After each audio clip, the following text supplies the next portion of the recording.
So hello my dear friends, this is my YouTube channel Learning with Ganesh, and today I'm just giving you the answers of Jack Board Model Paper Set 1 Science for especially for class 9 Science. So my dear students of class 9, be with your book, be with your copy, be with your pen, watch the video carefully because I'm giving you model paper also along with the answers also, particularly in English.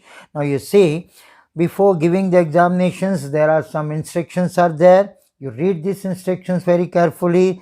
Jharkhand Council of Education Research Training, this is first term, model paper set 1, class 9, subject science. Time is given 1 hour 30 minutes and the marks allotted were 40.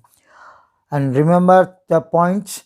Answer to all the questions are compulsory. There are total 40 questions. Each question carries 1 mark. 4 options are given for each question.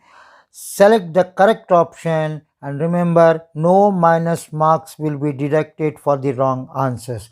So let's start. We'll begin from question number 1. This is again Jack Board Model Paper Class 9 Science, and this is your question number 1. Which of the following is not a vector? इसमें कौन सा vector नहीं है? This vector मतलब वो जिसका direction भी हो, मैग्नीट्यूड भी हो. इसका भी डायरेक्शन मैग्नीट्यूड होता है, इसका भी होता है, इसका भी होता है. डिस्टेंस का केवल दूरी होता है, मैग्नीट्यूड नहीं होता है. तो इसका आंसर डी होगा. तो 1 का आंसर आप डी सेलेक्ट करेंगे. Question number 2, not wait, this is the rate. Rate of change of velocity होता है एक्सेलरेशन. तो इसका आंसर हुआ बी. ना थर्ड है unit of speed in velocity. Velocity होता है मीटर पर सेकेंड, क्योंकि एक्सेलरेशन का होता है मीटर पर second square, but metre velocity का मीटर पर सेकेंड. तो इसका आंसर ए है ना. ओडोमीटर क्या दिखाता है? आपका गाड़ी के बीच में ओडोमीटर होता है. गाड़ी जब चलती है तो आपको पता चलता है कि हम अपना गाड़ी कितना डिस्टेंस दूरी तय किए है. तो ओडोमीटर आपके जो गाड़ी के बीच में जो होता है उसका कांटा, जो आपकी गाड़ी जब चलती है तो कांटा हिलता है, वो आपको किलोमीटर दिखाएगा कि आप कितने दूर गए हैं, डिस्टेंस दिखाएगा. This is distance. तो डी इसका करेक्ट आंसर है. द वैल्यू ऑफ 20 मीटर पर सेकेंड को किलोमीटर में करना है. मीटर को किलोमीटर में, सेकेंड को आवर्स में करना है. तो हमारे पास एक ही फॉर्मूला है.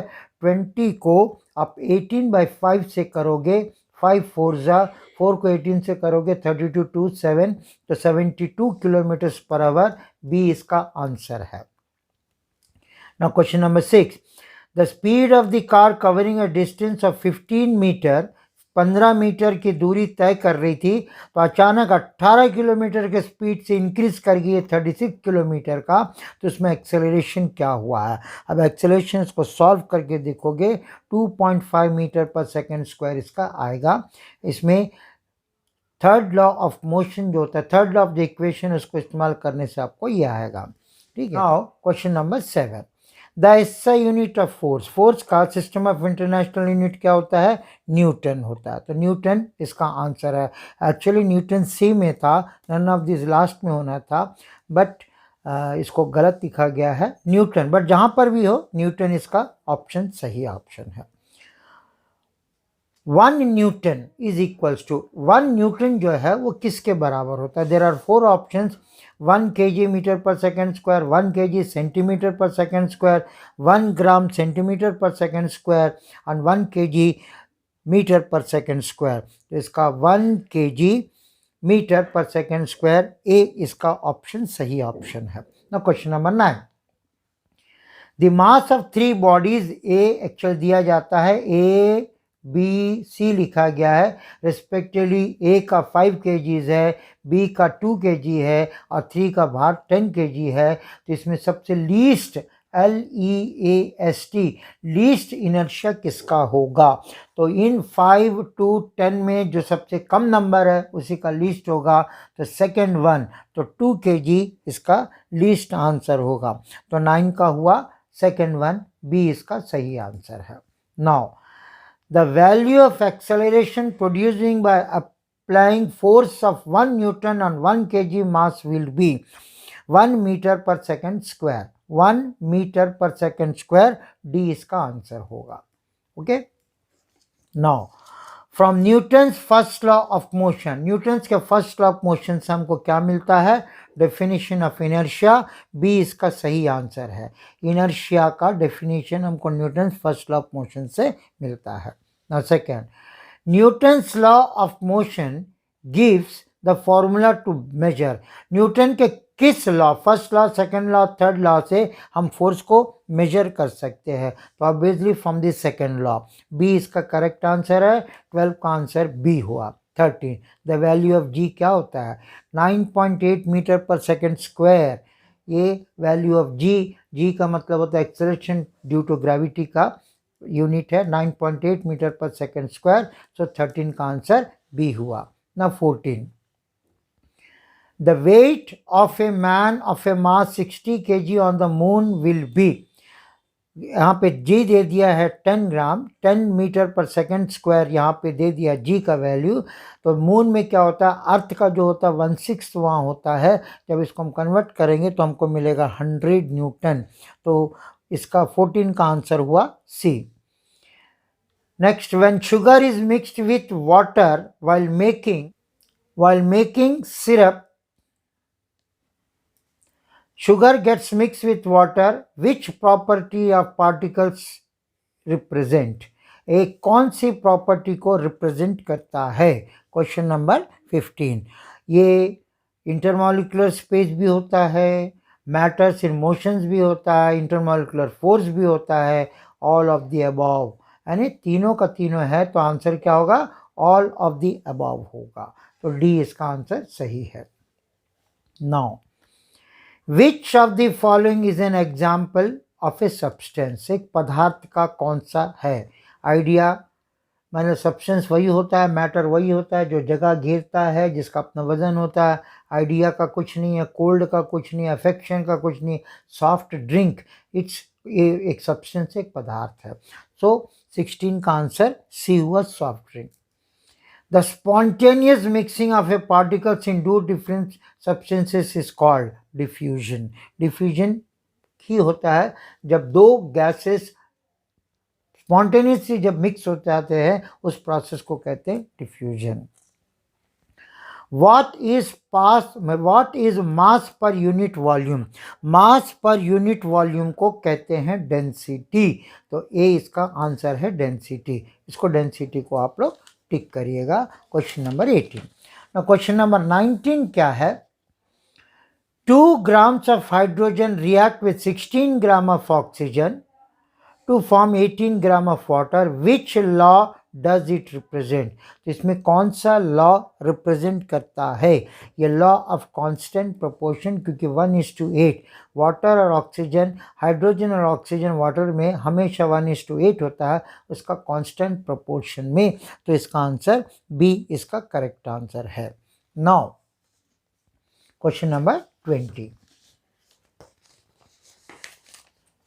Now, question number 20.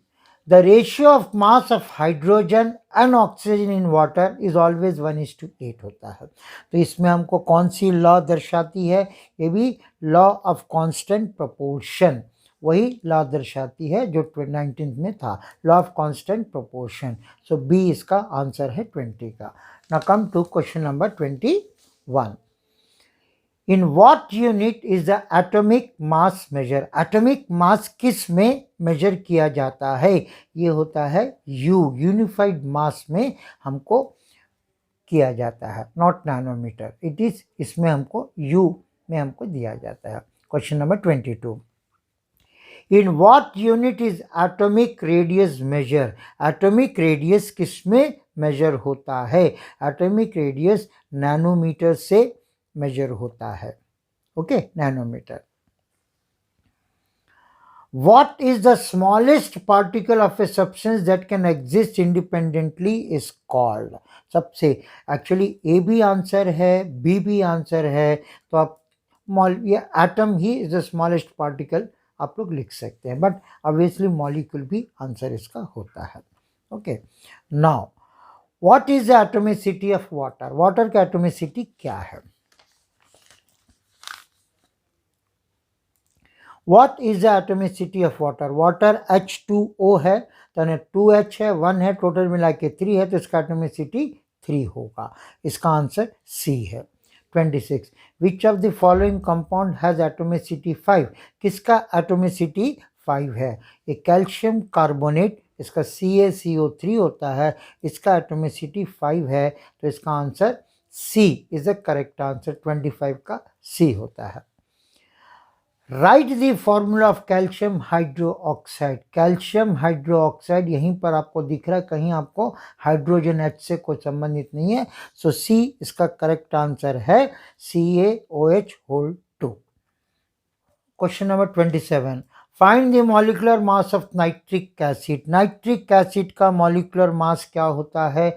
इसको नाइट्रिक एसिड का फॉर्मूला होता है HNO3। इसका एटॉमिक मास बैठा करके देखिए, फिर इसको सब जोड़िए, जोड़ने के बाद आपको 63 मिलेगा।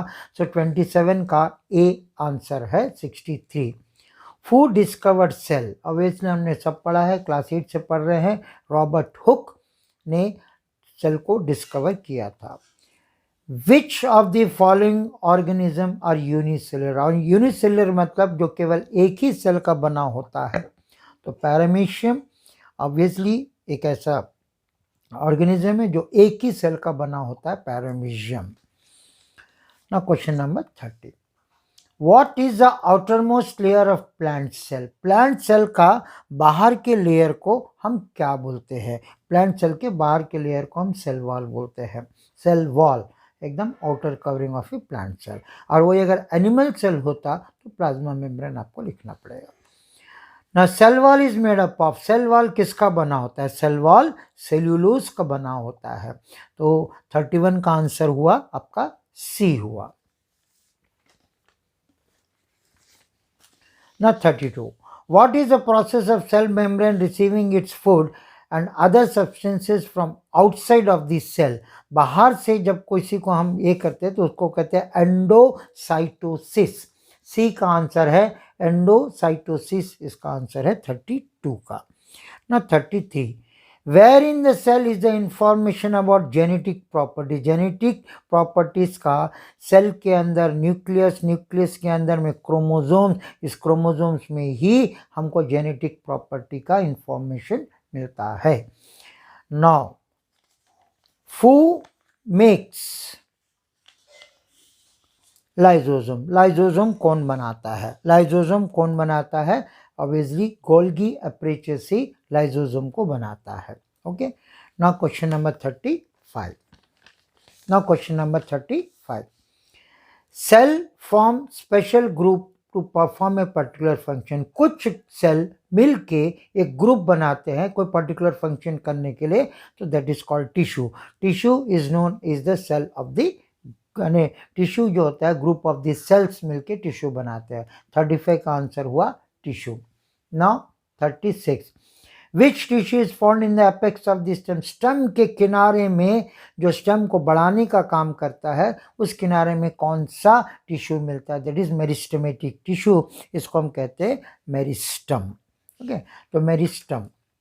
नंबर 37 है, in plants which tissue is used to conduct food made by the leaves to all parts of the plants? plants में दो टिश्यूज होते हैं, एक जाइलम होता है, एक फ्लोएम होता है। जाइलम पानी को नीचे से पत्ते तक ले जाता है, पत्ते में जब खाना बनता है, पका हुआ फूड जो मेड बाय लीव्स, जो पत्ते के द्वारा बनता है, उसको फ्लोएम द्वारा चारों तरफ बांटा जाता है। तो 37 का आंसर हुआ फ्लोएम। बोन्स एंड मसल्स को जॉइंट करने को टेंडन कहते हैं, tendon. Bone to bone ligaments होता है, बोन टू मसल्स होता है टेंडन, इसको याद रखिएगा। अब क्वेश्चन नंबर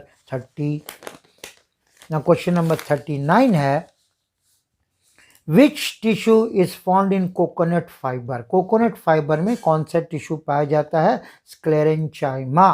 स्क्लेरेंचाइमा टिश्यूज पाया जाता है, जो रेशेज होते हैं नारियल के ऊपर के, वो स्क्लेरेंचाइमा होता है। बोन किस प्रकार का टिश्यू है? बोन हमारे शरीर को कनेक्ट करता है, इसलिए bone is a connective tissue. Now this is the answers for the model set paper 1 prescribed by the Jack board, which you are going to appear in the month of December. So watch my video as much as you can, so that you should be well acquainted with all the answers of the given question answers. Because if you watch with your copies and with your pen, copy the questions only, don't see the answers, close the video after watching carefully my video, close the video and try to answer it without saying that, and you just yourself, you correct it and see how many marks you got. If you got 40 out of 40, then really you are excellent, and I'm sure if you follow in this pattern, you may get 100% marks in the coming board examination. So practice, because practice will make you more perfect. So we will see you in another video with another set of paper. Till then, goodbye.